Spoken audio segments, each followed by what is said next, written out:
The Behind the Seams podcast. I'm your host, Nunzio Signore, looking to bring you great dialogue with some of the best in the world of player development.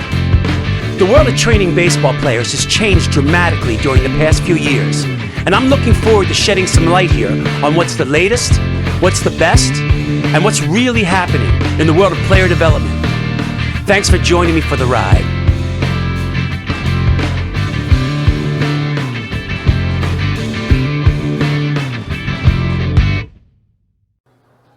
Thanks for tuning into today's podcast. Before we begin, I'd like to tell you a little bit about our new remote training here at RPP. We've been offering remote training for quite some time, but we always required the athlete to come in-house for an assessment. Now we can do the whole assessment online and bring all of our services, pitching, hitting, and strength training to your doorstep. So, if you like what we do and how we do it, go to our website at rocklandpeakperformance.com and click on Remote Training in the toolbar. Thanks. Hey guys, today's guest is Randy Sullivan, owner of the Florida Baseball Armory in Lakeland, Florida, and author of the books Start with the Pain, Armory, Savage Revolution, and Engineering the Superhuman Pitching Machine, among others. Randy brings to the table his physical therapy background, blended with strength and conditioning, as well as being one of the foremost authorities that I know of on applying dynamic systems theory and motor learning strategies with overhead athletes. In this episode, we'll be talking about why creating more stability in the back leg has such a positive effect on not only creating a higher velocity ceiling, but better command as well. We'll also talk about identifying these unstable attractors and get into some things you can do training-wise to help challenge and ultimately stabilize them. Today, we're going to try to straddle the fence between academia and application with Randy Sullivan. What's up, Randy? Welcome to Behind the Seams podcast. Hey, how you doing? Well, good to see you, man. You look good. Yeah, man.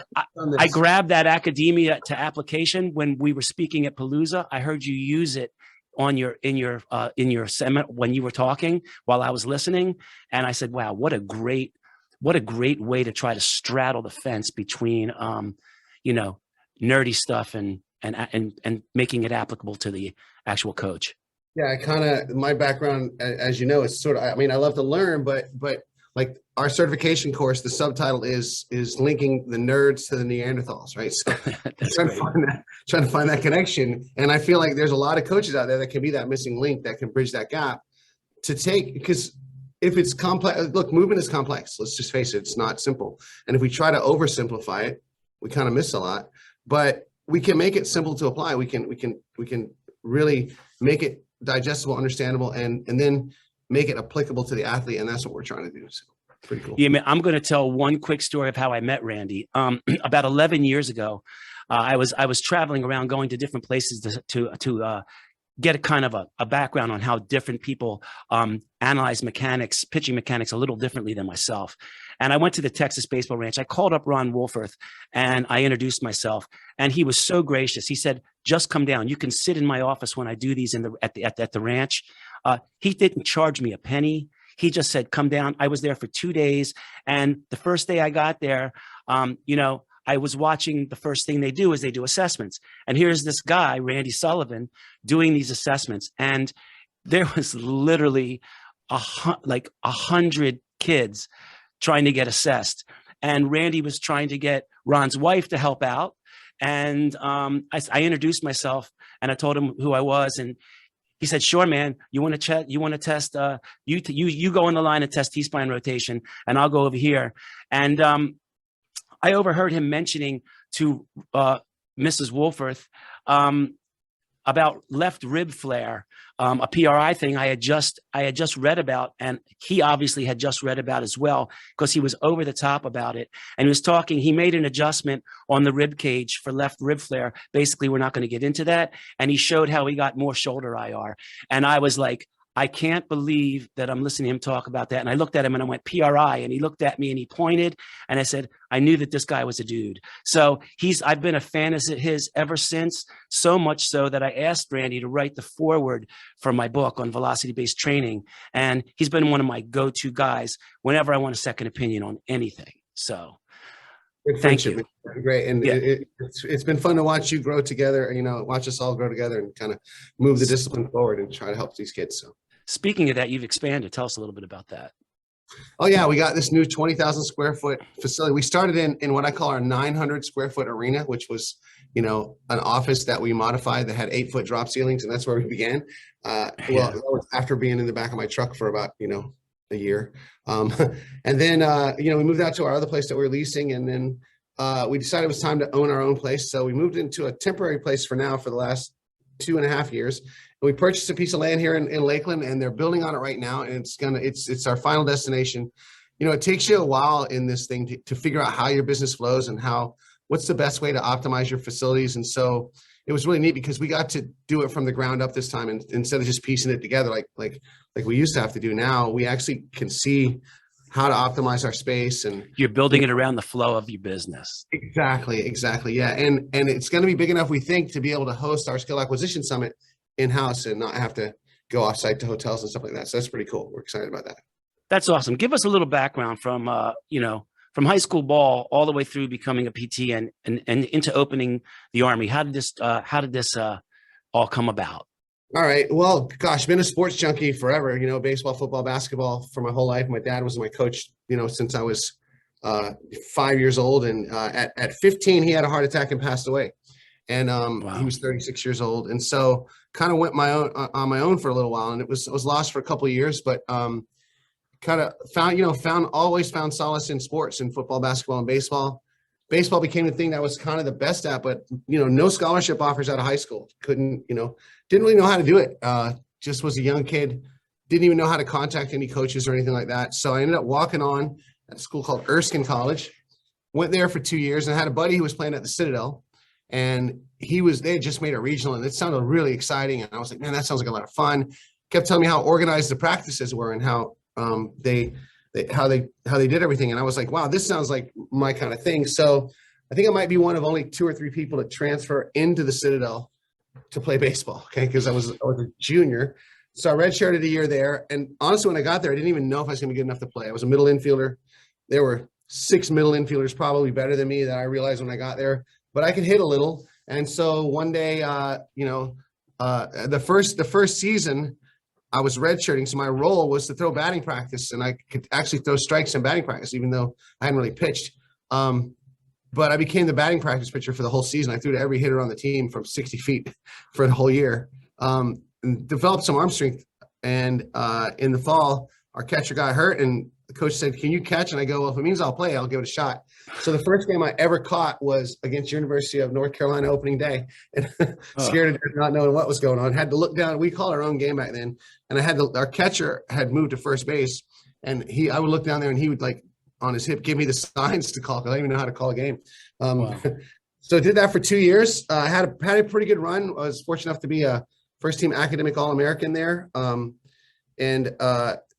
I was committed to go into the Air Force, because the first year I got there, and not even knowing if I was good enough to play, realized that mom was having, trouble paying for tuition, and did pretty good academically. And the Air Force offered me this ROTC scholarship. So I accepted it, and it was full, everything paid for, and kind of gave up on those pro dreams, but went into the Air Force after college. And interestingly enough, I became a nuclear missile launch officer. So my job was to sit. Wow. Yeah, it was to sit in the hole in the ground and wait for orders from the president to launch the nukes. Fortunately, we never had to do it. And I'll never forget the night where I was sitting there about 3 a.m, 30 nuclear warheads at my fingertips. Obviously, it's not that simple to launch them. It's a lot more complicated than just me turning my key, right? But I just thought, am I really helping anybody with this? I was always a people guy, and I wanted to help people. And so, but what can I do to help people? And I'd been injured a few times as an athlete, and thought physical therapy would be kind of cool. And I found out about this program where they would send one person from the Air Force to the Army's physical therapy school. Great. So I applied for that. And so went to physical therapy school in Fort Sam Houston, Texas, at the U.S. Army Baylor program in physical therapy, got my master's in physical therapy, and then got stationed at MacDill Air Force Base here in Tampa. And I worked in the PT clinic there for 3 years, and got to where all my commitments from my school being paid for were paid back. And I had to make a decision at about 10 years in the Air Force. Do I keep going and make it a career, or, do I get out? I had always been a military brat. My dad was in the Air Force, and I had the experience of being the new kid in school every year until the 10th grade. And I went to a different school every year until that year. after he passed away. And then I just thought I didn't want my kids to do that. I wanted them to have more roots and friends they grew up with and things like that. So we got out of the service and opened up a private physical therapy practice in Brandon, Florida, right outside of Tampa, and ran that for about 30 years. It was the saving grace was when I partnered up with my business partner of almost 25 years now, Amy Marsh. She ran the business side of the clinic and I ran the other side, and got involved. Crucial having a business person. You are so right. Anyone starting in this business, I tell them, you got to have somebody, and it's that way in physical therapy too. You got to have somebody who can't provide the care. You got to have somebody who doesn't go on the floor. If you hire a coach to do the business part, when you get busy, you'll send the coach out there on the floor to do the work, and the business will get done, right? Yeah, two strength coaches opening a business or two PTs opening a business is like scanners. Exactly. You got to find somebody. I always tell people, they ask me, what's the best recommendation when I'm giving talks about business? I said, if you're going to open up with somebody, open it up with somebody that fills in your blanks. Don't open up with somebody who does the same thing you do. Absolutely. Absolutely. And so we've been partners now for 25 years or so. And this, we started attracting baseball players. My kids were playing, and, we were, my son was an 81 mile an hour lefty who couldn't get a scholarship. So we had to figure out how to throw harder. And that's where we went to Texas baseball range for the first time and talked to Ron out there. And that's how we got started. And he did really well. And as a PT coaching in, travel ball world, did that for about 15 years with my three sons. I started attracting baseball players. Like, they just would get hurt and come to me. And I soon realized that, man, we were doing the same old return to throwing protocol and the same old throwers 10 that they started doing when it was okay to smoke cigarettes in the dugout. Right. I thought we can do better, because we kept sending them out, and we'd get hurt. We'd rehab and send them out. And they come back 6 weeks later, hurt again. The hamster wheel. A hamster wheel. I call the itis cycle, right? Like, oh, my itis, I got itis. One of the most overdiagnosed condition is itis. I don't know about nothing against PTs, because they're necessary, and I outsource them all the time. But I will tell you, when people come to me after Tommy John surgery and they've been to a PT, and the PT gives them a throwing program, and I look at that throwing program is the most confusing thing. I know everybody uses the same one, but 40 and 50% of throwing, and they base it all off distance. And, I could throw 100% from 10 feet away. Right. So it does, using distance is a little weird instead of listening to your arm. And I kind of use a gun, and I have some stuff I base it on. But anyway, yeah. Alan James has been really good about that too, about like, just trust your arm and feel it, right? And right. I wrote a really long article on this about how we need to change even immediate post-op rehab, because, and if people can read it at floridabaseballarmory.com/rehab. I won't go into it too much, but we just let them sit around for 16 weeks and do nothing that looks like a throw.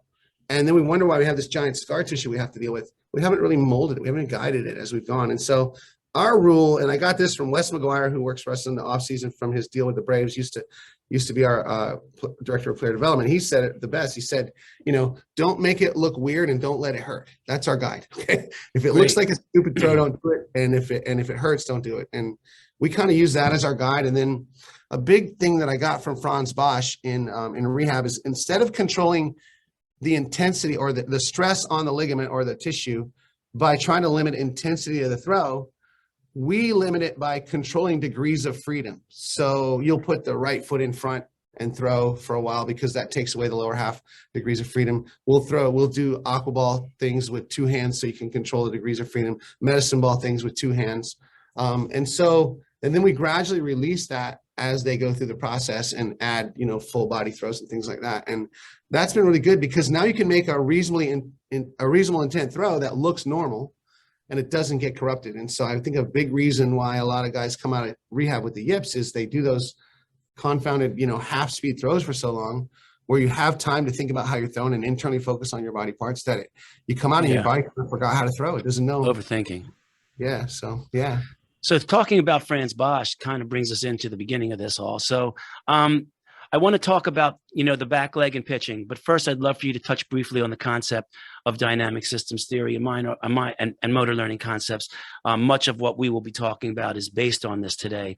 And maybe you can talk a little bit about attractors and fluctuations, but before we get into the back leg attractor.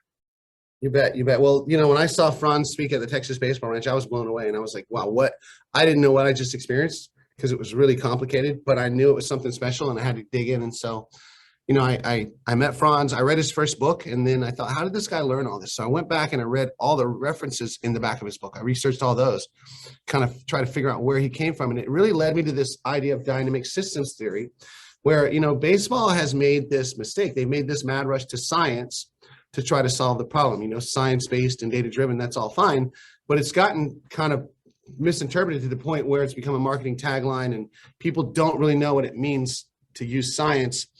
Because the problem with science is that you can have all the technology in the world, and that technology will tell you what to do. If you want to throw harder, you need to increase the angular velocity of your shoulder. The problem is it'll never tell us how to do it. Okay, how do you do that, right?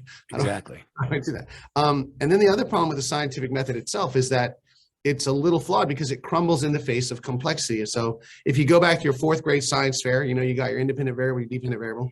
You manipulate one, you have to control all the other variables or you don't win the science fair. And then you see what happens to the other one, and you look for cause and effect, correlation, these linear relationships. I threw weighted balls, I threw harder. I did a long toss, I got hurt. If this, then that is a slippery slope with a loose foothold when faced with complex systems like the weather, an economy, an environmental system like a frog pond, or our guys' bodies, because at any given moment in time, the state and behavior of every cell in their body is influenced by the state and behavior of the cell around it, and they're always interacting, and you can't control all the variability in the middle, so you can't win the science fair. And so you got all this chaos, and you're not going to find these linear relationships. And so people realize that, that God wrote the universe in the language of mathematics. That was Galileo, pitching coach for the Dodgers in the 1960s. Remember that guy?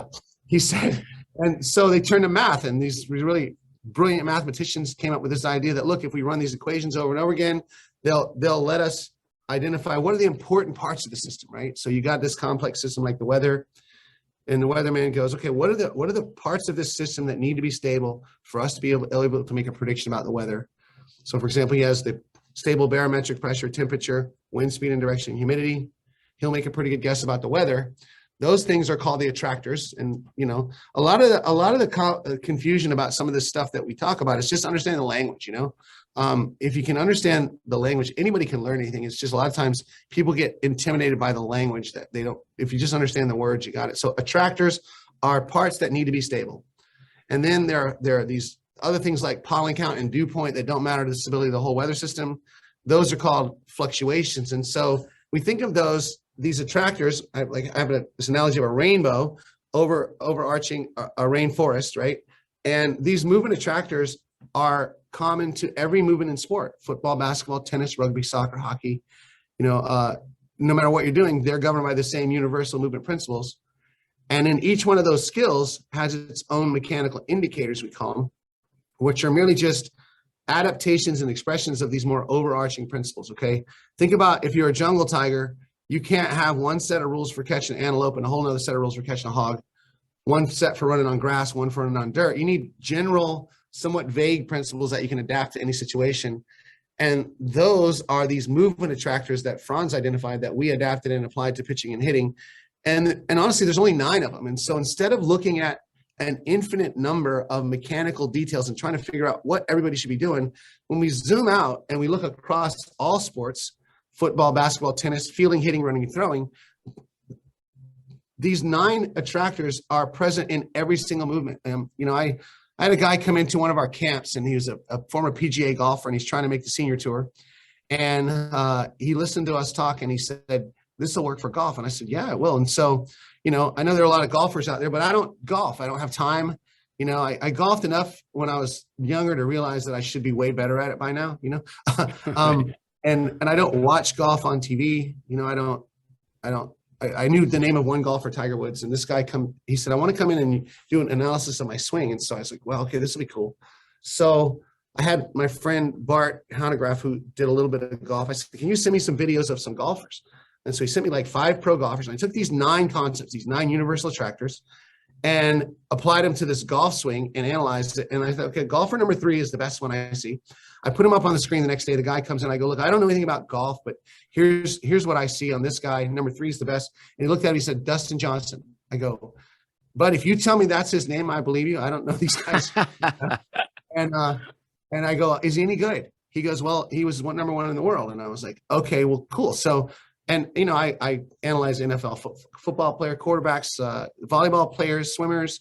You can take any movement and analyze it with these 9 universal principles. And it's been really cool because while it seems complicated, right? It sounds like a lot of confusion, but think about, like, instead of looking at every detail of a picture, what if you could just zoom out and see, does he do these 9 things?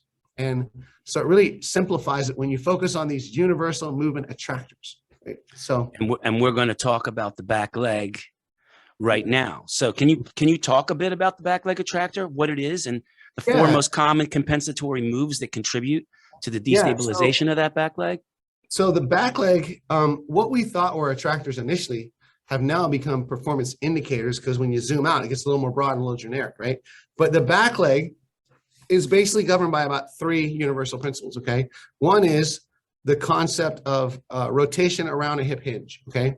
Of course, anyone who knows me knows that I don't go far without my pelvis, right? So you think of your pelvis as having a back door and a front door, okay? If you're a right-handed pitcher, the right ASIS is the back door, and the left is the front door. And, you know, think about a guy like Barry Sanders, you know, runs up to make a cut on a defender. The first thing he has to do, he has to hinge his hips. He has to get his butt behind his heel, knee not forward of the toe, so he can activate these 2 little muscles called the glute med and glute min, the 2 little glutes, and they're going to tilt the pelvis like this. Now, Barry Sanders has to tilt the pelvis because he has to clear his lead leg. And when we walk, you know, people who have hip replacements that have that muscle removed and then put back on, it has to heal. They can't tilt their pelvis to clear their leg, and so they have to kind of lurch their trunk over to make it happen. And so when your first move has to be a hinge. You have to get your butt behind your heel, your knee not forward of your toe, so you can tilt your pelvis like this, because I need to keep the pelvis and the shoulders parallel so I can keep the abdominals in a really good length to be able to transfer energy, okay? And so the first one is rotation around a hinge. You know, Barry Sanders doesn't run up to you, do his hinge, and then stick his pelvis out. He rotates around his hinge. And so many pitchers that we see, because the first move shoots them across their body, they dump their pelvis back this way and arch their back, and then their abdominals are really too long to be able to transfer energy adequately, and they got shear forces in their lower back. So you have to rotate around the hip hinge, right? The next concept is proximal to distal action. And the easiest way to remember proximal to distal is proximal to distant, okay? Movement should unravel from close to the pelvis to far away, okay? So when you go to bend your back leg, you have to bend your hip, then your knee. You can't go knee first. If the knee collapses first, now your quads turn on, the little glutes are turned off, and now pitchers then project themselves toward their arm side on deck circle. Now, some guys get away with that, right? Some guys can't. If you have hips that point inward like mine, you're pigeon-toed. Probably Max Scherzer, I've never done his eval, but he's probably like that. You can get around that and turn over your front hip and get the ball back to home plate pretty easily, right? But a guy like Justin Verlander, who came to us in 2016, has really retroverted hips. Like, he has 0 internal rotation of his hips. Like, when we lay on the table and do that internal hip, it's like 2 goalposts. Like, so when he was starting to drift across his body because he forgot how to, he had a hernia surgery or something, he had lost his ability to hinge really well. He kept shooting himself across his body, and he kept having to fight to get back. And now he was virtually in the air with his arm independent, and his biceps started barking at him. He started losing velo. When we taught him to hinge a little better and go straight down the mound, everything kind of came together. I always tell our guys, pitching's like meeting girls. You know, you got to get the first move right. And that first move is critical, right? If you get that right. And so we have to hinge. We have to rotate around the hinge. We have to make the movement proximal to distal. That is hip first, then knee.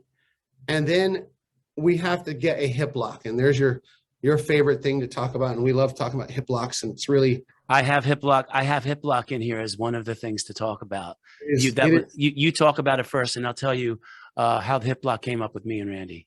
Okay, so if your pelvis is like this, think about the back door and the front door. The hip lock keeps the back door from rotating forward, okay? Here's a hip that's locked right here. Here's a hip that's unlocked, okay? Hip locked, hip unlocked, okay? And so we want to hold the back door of the pelvis back, and the tensor fasciae lata and the IT band, when you get to hip extension here, they tense up and they store energy, and and if you contract them, they keep the back door of the pelvis from rotating forward, okay? And people talk a lot about hip to shoulder separation. And one common thing we see in the back leg is people are trying to get that counter movement, and they're just creating slack in the system by turning their upper body. Look at a hip lock, okay? A hip that's locked is here. I got separation. If I unlock it, I'm not separated. I think that this thing people are seeing as hip to shoulder separation is really the byproduct of holding the back door of the pelvis back momentarily. And the reason that's so important is we have to get the head of the femur centered in the socket, right? So that we can turn it cleanly without any shear forces. And so if the pelvis is turning and the femur is chasing it to try to internally rotate, right? To go in the socket like that. Think about the complexity of chasing a moving target with the femur and trying to rotate. We got all this rattling around, we got shear forces. If we can momentarily stop it, like imagine your pelvis is a merry-go-round and all of a sudden your muscles grab one of the bars and hold it momentarily so somebody can get on it, right? And then it keeps going. So we want to hold it momentarily, and it then freezes that degree of freedom so we're not chasing the pelvis, and it allows us to really cleanly internally rotate the femur in the pelvis. And that's, for me, that's why the hip lock is so important. Great sprinters, when they run, they go from hip lock to hip lock. It's simply just a co-contraction of all the muscles around the hip that keep the back door of the pelvis from rotating forward, okay? Great sprinters, they hip lock to hip lock and they don't swivel. Lousy runners, their pelvis does this. And it's same, we go from our hinge to our lock. So our mantra, we made up a little rap song, hinge it, lock it, close it, pop it. You got to hinge the back hip, you got to lock the back door, and then you got to close the front door, which means you got to stop it from spinning that way. Okay. So, right. So talk a little bit about actually getting into that hinge, because I think that a huge part about teaching guys good pitching mechanics is the journey into that hinge, instead of just sticking them there and letting them feel like, okay, you're in a hinge, right? That's a hinge. That's what you want. Well, okay, but how do I get into that hinge? You have to dynamically get there. That's a really good point. So many people, the hinge kind of became the new wave, right? It started with load the glutes, get in your glutes, sit in your glutes, sit. And the problem is we taught a lot of guys to sit. And it doesn't matter how far down we go. The depth of the load is irrelevant, okay? What we find from our force sensor mount, our new force mount, which is an incredible tool that we have, is it doesn't matter how much Z force or ground reaction down force we get, it's how long can we keep the pelvis tilted and keep our rearward force held. It gives us a time to gain energy, but it also gives time to adjust the movement, right? Just like a hitter whose pelvis flattens has to swing. If he keeps it tilted by hinging, he has time to make adjustments and space to make adjustments. It's the same in throwing. Guys who don't do that, the data on TrackMan's all over the place. If we can teach them to stabilize their pelvis, now we can profile them and see how we're going to, shape their pitches and design them and things like that. Good. So how you get there is really important. And I think so many people, first of all, they looked at it as sitting. And so that you don't sit, you hinge, your butt goes back behind. If you get about 5 inches from a wall and you hinge, you should be able to touch the wall without making noise. If you sit, you'll crash into the wall, okay? And so many guys, I can't count the number of guys who are just afraid to do this. They're afraid to take their trunk and lean it forward because they've been told to stay tall for their whole lives. And they end up with all this stuff, right? Because throwing, standing up, yeah. Look, you're here. When you hit, we're here. I want you here when you pitch. You're not going to stay there. You're going to come out of it. You'll stand up. No, yeah. You don't stay down there, right? But you can't start there, right? And then a lot of people said, okay, let's start in the hinge. And I'm really glad you brought that up because I'm not a fan of that. I think you have to get there actively. If you start in the hinge, it's a passive movement. You haven't taken the slack up. Everything's just sitting there, right? And so it occurred to me, we kind of stumbled on this about 2 weeks ago. When you do the sit-up test where you're hook lying and you do the Army sit-up test, yeah, like 2-minute test, you're not really using your abs there, are you? You're using your hip flexors. And that's what gets sore, is your hip flexors. Your abs are in crutches, right? But where your hip flexors are active in that exercise. I remember when you used to do that for the military, you just get really sore in your hip flexors. And so I started just laying guys down into that hook lying position and sitting on their feet and saying, now put your hands on your front of your hips and do a sit-up. And they can feel the muscles turn on. And then I say, okay, now I did it on one leg. I lift one leg and do a sit-up supine. And I go, now stand up and let's make those same muscles flex you. It's actually an active movement, right? It's the hip flexors pulling you into the hinge where your butt's behind your heel, right? And when you do that, we talk a lot about co-contractions and stability of by using all the muscles around a joint, right? When you actively get into the hinge, now everything around here is locked and stable. If I passively get into it, you see these guys hike the hip, and, and now the pelvis isn't stable, it's doing all this. And so really important that it's an active hinge. And so we've had guys even actually start kind of lean back and then feel themselves pull into it and stop it. That's been really powerful. So yeah, to stabilize that back leg in the hinge, because when you hinge, you put the little glutes, they run from the wing of the pelvis to the elbow of this femur here. And when you hinge, the reason you have to hinge is you put them at their optimal length to be able to hold the pelvis, right? Like your biceps is strongest in the middle, not out here and not in here. And that's really what we're doing with the hinge, is putting the little glutes at the perfect length to keep the pelvis elevated as long as we can. That's when I called you. I had been working with mocap. Like, I agree what you're saying about technology. I do like the fact that it sends up red flags. Your comment was, when I told you, when we came to a conclusion, you said, listen, man, you keep giving me mocap info and I'll keep giving you what I think it is movement wise. And I think it was a great way of you saying, there is validity to this movement, looking at mocaps and looking at static positions. Just don't take them, for the word. And what I was asking you was, one of my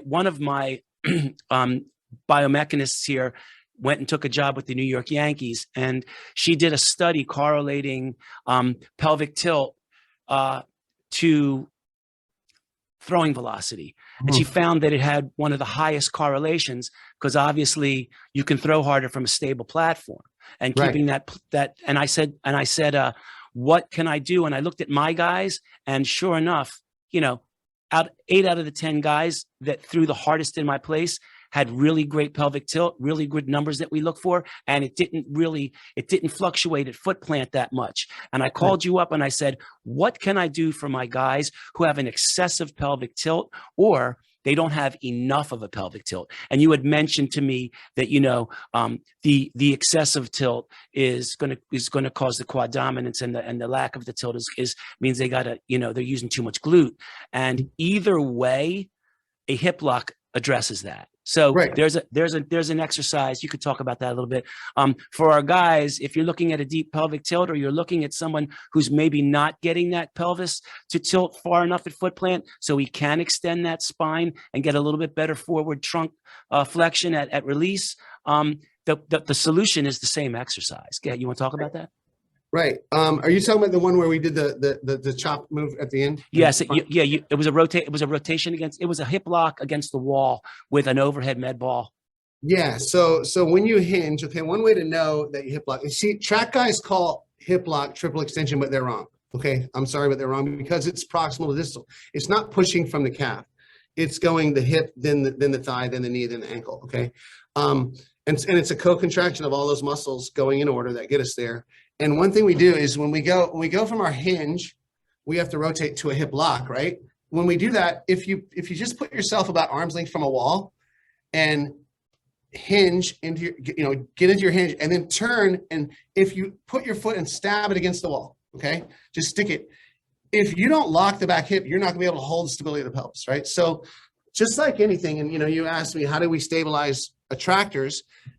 Ironically, you stabilize attractors by making them unstable.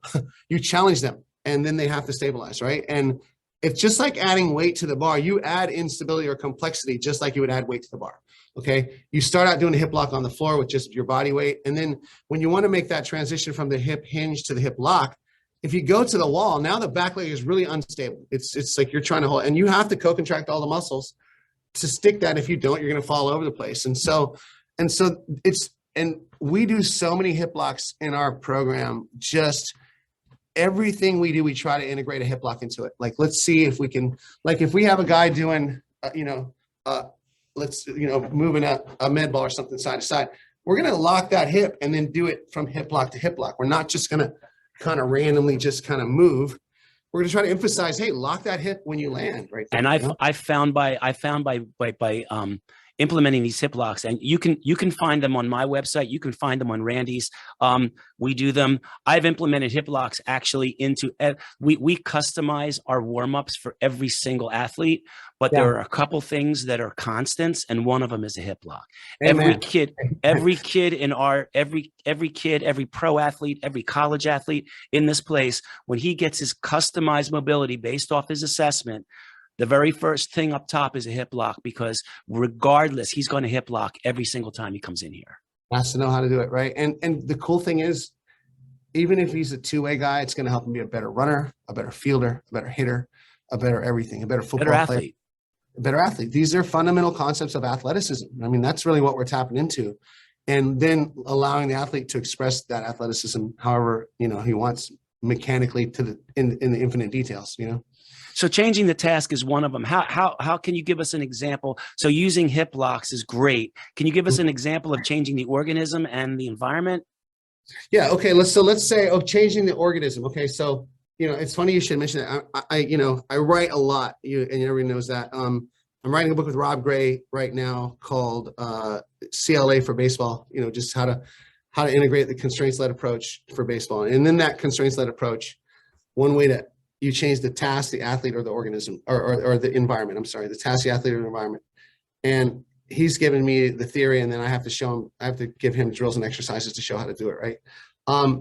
And the other book that I'm writing right now is called The Anatomical Atlas of Pitching. And I'm trying to go through the pitching motion. And, for me, it always comes back to the anatomy. Like when you hit me with the mocap stuff, I go, wow, okay, what does that mean? The wheels start turning, and I go anatomy. I picture the anatomy, and then that's how we work together so well, is you tell me what you see, and I go, well, that's explained by the way the muscles work, right? And so I'm trying to go through and identify what each muscle is doing at each moment, and it's really complicated. It's a long endeavor. It's probably going to take me a couple of years to get through it, but I hope it'll be the seminal work about, like, this is what the muscles are doing during the movement, right? And so changing the organism, that book is about the organismic constraints. It's about your anatomy, because first of all, what the hardware that you have is what you have, right? Remember back in the day when we thought mobility would reduce your risk of injury. If you got more flexible, you'd be less risk for injury. Turned out after about a decade of research not to be so. And then they said, well, okay, we're going to unlock all this hidden ability, right? So that we can, there's a lot of really good tight athletes in the big leagues. There are a lot of, and so it kind of overrated in that regard too. Of course, you get what you can, but for us, it provides us a landscape to link the hardware to the software, how they're made to how they're moving. And you change what you can in the hardware, but some of the hardware you can't change. This is the way they're made. And some of them you don't want to change. Right, exactly. And if you do, you might make it worse, right? And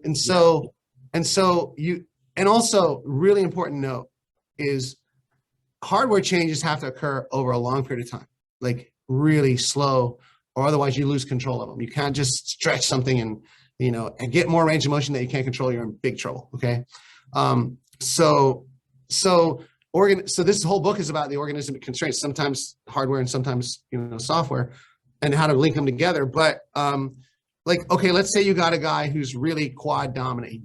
A hitter who jumps at the ball, or a pitcher who jumps off the mound. You can just do pistol squats until his leg fatigues, until his quads are exhausted, and now make him hinge. Now he's going to have to use some muscles that aren't fatigued and do it. And so adding variability through that is really important. Change the environment. You can change the slope of the surface he's on. You can change the time of day that you work. You can change the conditions. Is it warm or cold? You can change the task. You can give him a new task. You can change the drill he's working on. And like what you're doing is brilliant. Just integrate hip locks into everything you do. Just make it. You do so many that you just naturally find a hip lock without any, because you can't. It's not something you can talk your way through, right? I mean, I think it was the biggest this year. Two things I really I changed about the programming here was mandatory hip locks, and actually mandatory fascial circuits for guys twice a week, going through, hitting the back line, the front line, the lateral line, hitting these different lines of fascia. Once again, like I said before, just running them through it, letting it flush out where the problem is. Right. It's like we for savage training, specific adaptation through variability and goal-directed experience. The experience is like, okay, I'm going to put you in this bathtub of things that you're going to do, and you're just going to let it soak over you, and that's going to change the way you move. You're not going to have to think about it. You're going to do it so much that it becomes a part of what you do. And that's very important, especially for college kids. And, you know, today's athlete, their attention span is not what I would consider the most, you know, the most amazing Right. due to the, you know, not really their fault, but the social media thing, and Mhm. giving them things that kind of flush it out automatically. Certain things really takes away the frustration effect in these guys, and just, it's basically you're telling them, listen, do this, this, this, and this. This will fix, this will go through and rotor some stuff. You know what I mean? And Yeah. that's easier for them to swallow, and they don't feel as much like, you know, hospital patients.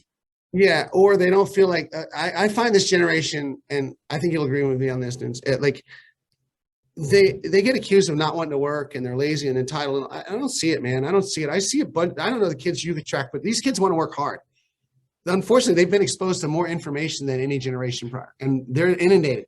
And so one thing we have to do is help them filter out, you know, increase the acuity of their BS meter, like what is real and what's not. Yeah. And then the other thing is, you have to build that relationship of trust. What you're telling me is that if they trust you, and that's at the core of all coaching, is that building that trust with the athlete. If they trust you, then they don't have to worry about whether this is going to work or not. And so they'll work harder at it. Like, they don't mind working hard. They don't want to work hard on what they think is stupid stuff. And giving a kid a hip lock and giving a kid a fascial circuit. When I get guys to take an unstable water aqua bag and work some fascial stuff with it, and do lunges down the overhead lunges down the turf, you will see they fall apart. Yeah. Like, trying to teach a kid to do a hip lock at the very beginning is, they don't know how to co-contract the hip. They don't know how to do it. And I think confusing not wanting to work is confused with them just getting frustrated because they're not feeling it. You know what I mean? And once you get them to feel it, it gets them in that good position. And that's what we were talking about, not letting them get a hinge, but getting their way into the hinge. And I think that's killing two birds with one stone. It's keeping them interested. And it's also, it's working on the journey to the good postural position.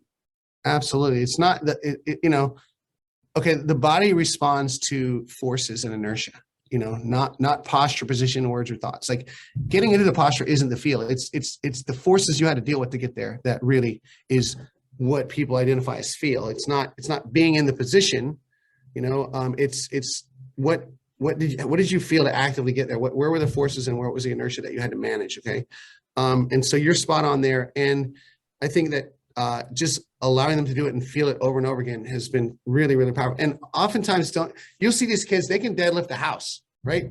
They're strong. Like, so many times, especially in the high-end athletes, that we sort of attract, you know, guys that are on the precipice, you know. Most of the time, strength is not their limiting factor, pure strength, if you call it, right? The ability to lift more weight. They're good enough, right? It's those tiny little co-contractions to coordinate all that strength and be able to stabilize the body. And you'll see a guy who can deadlift the entire gym or squat the entire gym, and you put a 20-pound aqua bag in his hand and he's like a baby giraffe. You can't hold it. It's so unstable. He's also got slow strength at that point. He's maximal strength. When we have certain numbers we have guys hit, and once they hit those numbers, I won't deadlift a guy all off season. If he's already deadlifting, I'm going to deadlift him with like 60% of his 1 rep max, so he can actually move a little faster. Now he's actually producing force because he's added the acceleration component to the mass. Instead of just sitting there and trying to lug a lot of heavy weight and moving slowly, we kind of we'll let that guy live in a power position, and combine that with plyos and unstable training like you are. But his strength training will be the bottom end of just maintaining strength and working more on combining the velocity, and it's called accelerative strength. And what I've seen is you get these guys that can deadlift 550, 600 pounds on a trap bar. I'm like, guy, you don't really need to do this anymore. You need to actually take 300 pounds and bang out 6 sets of 4 really quickly and start to learn how to move quicker, and then go over and start doing some unstable surface training, and automatically they start to take off. It's just hard to get a really, really strong guy to stop doing what he's really good at and start doing what he's really bad at. Sure, they love to do it. I mean, if you're the hero in the gym, you want to stay the hero in the gym, right? But Right. I always tell our guys, hey, the leaderboard in the gym at most college places, like, hey, deadlift, squat, lead. He's usually the spirit and hustle try hard award. He's not the MVP, right? He's right. So it's not. I mean, look, people have criticized me. Oh, you're anti-strength, dude. I'm a CSCS. I think strength is important. Okay, I really do. I think it's been misinterpreted. And one of the fundamental misinterpretations that I've seen is we have to load a system, dynamic system, to get it to adapt. We have to give it a load. But if we could get away from thinking of load as only weight, like only weight to the bar. If you think time pressure and unstable and consider that like weight to the bar, it opens a whole new universe on how to train, and it's a lot more effective. So when you're loading the system, it doesn't have to be loaded with weight. It can be loaded with unstable aqua bags or unstable surfaces. It can be loaded with time pressure in your VBT training, right?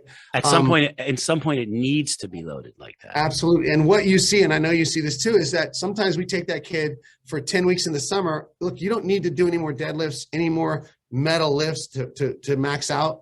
And we use instability and time pressure for the whole summer. And then they'll go back to college, and the strength coach will have the 1 rep max day, and they'll outlift everybody on the team.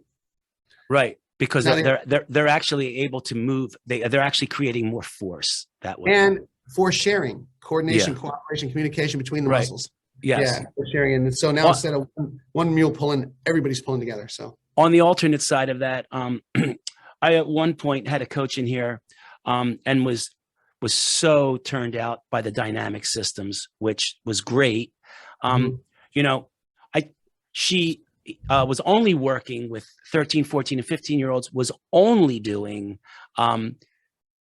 unstable surface training. And it was 5 and 6 months going by. And for me personally, with kids that young, they need to lift. That's just my personal opinion. They are going to become a better athlete if we can build a good foundation of strength and then learn how to move with it. I agree with that. I agree with that. Yeah. And I think there are positives and negatives to both. Yeah. Look, we have a gym full of weights. We lift. Okay. We do. We have a whole weight room. Okay. And it's pretty big. And we have a lot of weight that we push around, but there's that point, right? And where is that? We can't measure that. That's knowing your athlete, that's being around them enough and going, right. I honestly think that, okay, this may be a generalization, but you tell me, you can get a kid who comes to you middle school, 9th grade, 10th grade, right? Skinny as a rail. You can put weight on him and get him stronger. And as a pitcher, you could probably get that kid to about 85 miles an hour in the weight room. It's much easier to get somebody strong than it is to get them fast. Yeah. But then once you get to a certain threshold, it's like, okay, we're not going to make any more gains until we learn to coordinate all this. And that's where you have to, and it's not like you have to do either or. Why does it have to be either or? It can't be either or. Why can't it be a hybrid? Why can't, like, we do a program and Alan Colbar, our performance director, he'll write a program for a kid and go, all right, he's going to be doing some traditional weightlifting and some unstable loads. And one thing about instability, don't get lost about BOSU balls and like instability underneath you. It's the load is unstable. Sometimes the surface can be, sometimes, but that's not just getting on a BOSU ball while around or sitting on a therapy ball isn't what we're talking about. That may be a tool that you can use, but it's the actual load is unstable. And that's where those aqua balls and water things. And same thing, the West Side barbell that, when they would hang the weights on the bands, every time they got to a plateau, they'd hang weights because they created instability to get through the threshold, right? 100%. Yeah. And so, and that, people kind of laugh at that as eyewash, but it's really helpful too. We get there. Really, there's a lot of ways to add instability here. It's like kind of like I liken it to like candy. It's great to eat, but if you eat too much, you get a toothache. So if you have a guy, we call guys a lot of times gorillas and kangaroos. There's a guy named Ty Terrell who, he talked about gorillas and kangaroos as far as how they produce their power. Some live on the velocity side, some are elastic guys, some are tighter guys, like you're saying. You can't take a tight guy and try to bring him all the way to the other side to make him a kangaroo, because you're going to take away those length tension properties that make him great. Same way with an elastic guy. But if you take a guy, if you take a really elastic guy, I have guys in here that excel in plyometrics. When we test their jumping, when we test their time, their ground contact times, okay, when they hit a certain amount of speed on their ground contact time, and their distance, we know, just like strength training, I'm not going to give this guy too many plyometrics, because what's preventing this guy from getting better a lot of times throwing is that he's elastic. He's not stable. This guy needs to get a little stronger. And then I have these guys who jump off the box and go do a lateral Haydn, and they just drop, like, and they take an hour to get off the mat. And these are the guys with slow strength. And these guys need to actually learn how to stabilize quicker and use that strength to stabilize quicker.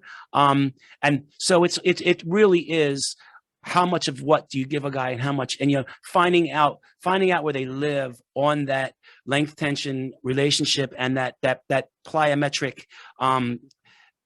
platform, for me, I have found to be key as far as how much unstable training I give them, how much strength, when do they stop lifting, when do they start lifting at 60%, when are we just doing speed, that all just kind of comes into play. Yeah, and that's experience, right? You have to, like, I don't know about, I think I counted it, I've done 29,000 evaluations over years, right? And because what you just described two extremes, right? Like, but the truth is, it's a continuum. It's not either or. They're a little bit more of this, and there's some guys that are right in the middle, and there's some guys that are further out. And the extremes are easy to identify. It's the guys in the middle where how much of this and how much of that you really have to nuance it. And that's where the value experience is. And, and that's where I heard you say this, and I kind of want to say this once too. When someone opens up a place and says, we do exactly what they do over there, RPP, but we just charge less. That's not a sustainable business model. You gotta have, I know. And yeah, they're actually, it's great because they're actually publicizing for you, because nobody copies anything that sucks. Right. Exactly. Good point. Very good point. And if you're opening a business, two things: one, get somebody off the floor that can run the business. Two, we do exactly what they do for less is the lousy business model. Okay. Absolutely. Hey, so this has been awesome. So to wrap this up for our listeners and try to work that academia to application, can you kind of break down some things guys could do that are listening, that may be listening to this podcast? One of them we know are hip locks. If you don't know how to perform a hip lock, that is something you absolutely need to be doing right now. Some unstable surface training. You want to talk a little bit about some of the things that you could recommend as far as the organism, the athlete, the task, and the environment, just to sum it up? Yeah. First of all, get an aqua ball and an aqua bag. Just get those things that you can fill half with water and shake them around. Just that unstable load teaches you to find those little co-contractions that are so important. And then for the back leg, for hinge, we do a lot of chopping, a lot of diagonal chopping, and kind of actively force yourself. Remember, it's force and inertia. It's not just collapsing passively into the movement. It's force and inertia. We do a lot of hop off a shallow box and land, because now you have to stabilize it. You have to co-contract it. We do a double hopping, hop on two legs. Here's a little tip for you. Okay. When you do a double hop, I think I owe this probably to Flint Wallace. He's with the Rockies now, but when you do a double hop, one hop, two hops, memorize where you are on the second hop. That's probably how deep you should get, how deep you should get when you make your pitch. Any hop, any deeper than that, and now you're gonna have to jump out of it. And now it's going to be really hard. And that's really great advice. That's really great advice. Just find your double hop depth, and that's all you need. And don't think about it. Don't get lost on the depth. And then don't be afraid to lean over like a third baseman throwing a second on a double play, or a first baseman throwing a second on a double play. You're not going to stay there. Don't be afraid to have your trunk tilt over. As long as you do it with a stable spine and not rounded, then you're okay, right? And so a lot of chops, a lot of hops, a lot of drop ins, things like that on the back leg. And then in the front leg, stop in the front of, that's a whole nother episode. Stop in the front thing. Just a lot of chops toward another attractor. Right. So it's just but here's the way I look at it. Okay, movements always, dynamic systems, they always find stability, but they'll find it anywhere. They don't care where it gets it. So sometimes they'll find it passively. Like if I can just lean on my ligaments and not use my muscles and I'm comfortable there, my body will do that. It's what I'm comfortable doing, right? But that's not productive and it's not safe. And so we got to find the attractors that are productive and safe. We got to get them in that state. And so what you'll see is the movement as it unwinds will be going down the path we want. And then dynamic systems bifurcate to find stability. They split like a fork in the road, right? So what we do, it's really simple, is find out where did the movement go wrong, okay? He was here and he jumped out instead of rotating around a hinge. Go to that intersection and perturb it. Shake it up with unstable loads, give it a different surface. Like find the bifurcation and perturb it. Shake it up. Like give it a challenge right there, and it'll learn to stabilize itself and then move on to the next one and seam them all together. So, when you were speaking to Palooza, you applied that concept to a guy who's opening up his glove side early too. Hold the glove side. Just that'll be the last thing we'll talk about today. Just talk about that guy, because a lot of younger kids, they have that problem with, they start flying open early with their glove side and everything's coming around early. Yeah, and a lot of that, it's because it's a compensation, because the first move, remember, it's like meeting girls, you got to get the first move right. The first move shot them across and they're trying to fight their way back, okay? So the movement should occur proximal to distal. The shoulder blade should bring the elbow, wrist, and hand around. The elbow, wrist, and hand shouldn't bring the shoulder blade around, right? And so that's one of those fundamental attractor concepts, proximal to distal. And so really what we want to do is we want to tense it up to take the slack out. And then if we learn to stop the front door from spinning, the glove side will rebound and change directions. Okay. I think Tom House used to call it like blocking, but I think because the video is better now, it's not actually blocking, it actually stops and changes directions. And, in my anatomy book, I go through all the anatomy, like why. It's really fascinating to find out why that happens, like anatomically. But on overhead athletes, when they stop the front of the pelvis from spinning, the glove bounces and changes directions. And so we don't necessarily always have to tell anything about the glove side. Obviously, if you're pulling your glove, you're inviting your pelvis to open. You're asking it to, hey, come on with me, right? It's almost like the glove and the ASIS on the lead hip are tethered with a string, and they'll work together. And some guys, if they can't control it, they'll tuck it in like this. But we want it sort of out here. And when we stop the front door from spinning, this glove will let us know. It'll bounce and change directions. And so even if you can't visualize the pelvis as a coach, you can see that glove. And if it's not stopping, the attractor is not in the glove, it's in the front door of the pelvis. You have to teach him to stop that from spinning, and then the glove will stop itself. Awesome. This has been great, Randy. For those of you out there, you can reach Randy. You can be contacted to his website at floridabaseballarmory.com. You can reach him on Twitter and Instagram at Armory Florida and at Randy Sullivan PT. With Randy, it's always a great learning experience for me. When we're on the circuit speaking, he's one of my guys. We end up sitting at a bar having a beer, talking about nerdy stuff, but he's a really good spirit. I love his passion, and thanks for being on the show. Congratulations to you, man. It was a lot of fun. Hope we do it again sometime real soon. Okay. Yeah, man. Hold on. I'm going to pause the recording for a minute. Hold on.